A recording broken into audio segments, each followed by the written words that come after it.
Ал ендеше балалар, біз осы жай бөлшектерді бір координаталық сәуленің бойына сызып көрсетейік.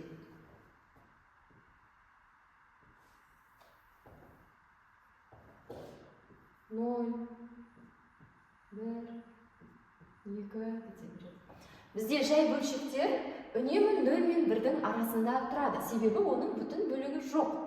Ендеше бізде 5-тен 2 жасыл түспен берілген екен, жасыл түспен берілген. Демек, мен 0 мен 1-дің арасын 5 бөлікке бөліп шығам. 1/5. Демек, мен 0 мен 1-дің арасын 1/5 бөлікке бөліп шығамын. 1, 2, 3, 4, 5. Ал маған соның қажеті алымындағы 2 бөлігі. Демек, бөлімін санап шығайын. 1, 2, 3, 4, 1/5 бөлікке бөліп алдым. Алымында қанша болса, сонша бөлігін аламын. Бұл нүктені мен А нүктесі деп белгілеймін. А 5-тен 2.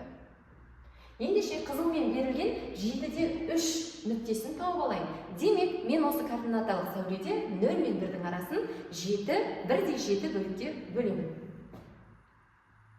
1, 2, 3, 4, 5, 6, 7.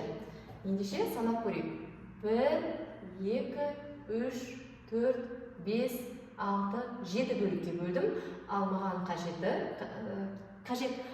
қажетті нүкте ол 3. Ал ендеше алымы қанша болса, сонша бөлігін аламын.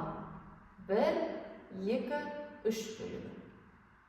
Яғни бұл бөлік нүктені В деп белгілеймін. 7-ден 3. Ал ендеше көкпен берілген бізде 4-тен 1. Демек, мен 0 мен 1-дің арасын 1/4 бөлікке бөлемін. 0 мен 1-дің арасын. Оңай болу үшін ортасынан 1 және теңдей тағы 2 бөлікке бөлемін.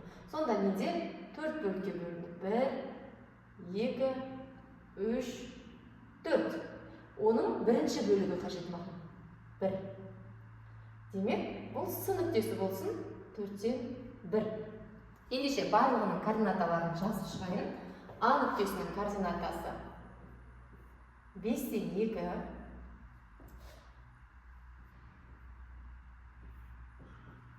В нүктесінің координатасы 7-ден 3. С нүктесінің координатасы 4-тен 1 болады. Ал ендеше оқушылар аралас сандарды бір координаталық сәуленің бойына кескіндеп шығамыз. Координаталық сәуле сызып аламын алдымен. Санақпасы бар.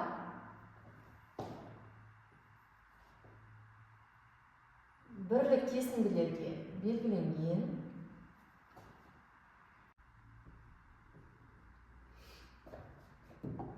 Ал ендеше бізде бірінші нүктеміз 3/4-тен 3. Демек, бүтін санымыз 3 болғандықтан, ол нүкте бізде 3-тен кейін орналасады. Яғни 3 пен 4-тің арасын біз 1/4 бөлікке бөліп аламыз.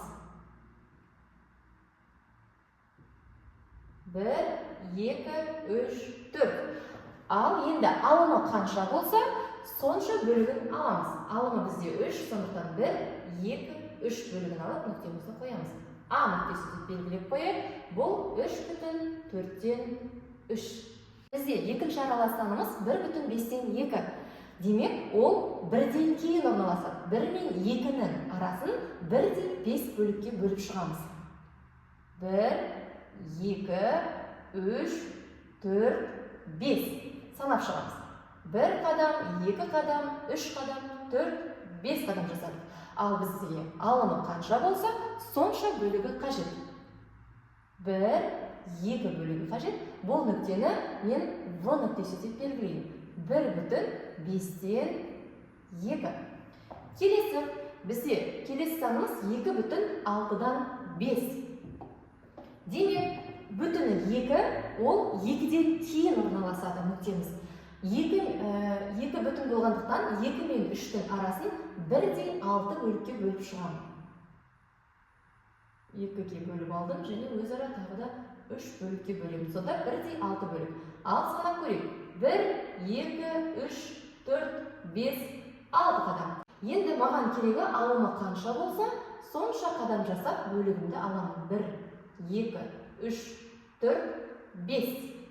Бұл менде сын нүктесі болсын. 2,6-дан 5.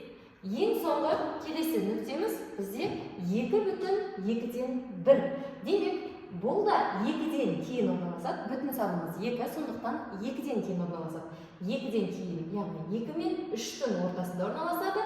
2 бөлікке бөлемін. 2 мен 3-тің арасын тең де 2 бөлікке бөлемін. Ол менде мынау. Соның 1 бөлігін, яғни 2 бөлік алдым. Соның 2 бөлікке бөлдім. Енді соның 1 бөлігін аламын. 1. Бұл менде д нүктесі болсын. 2,2-ден 1.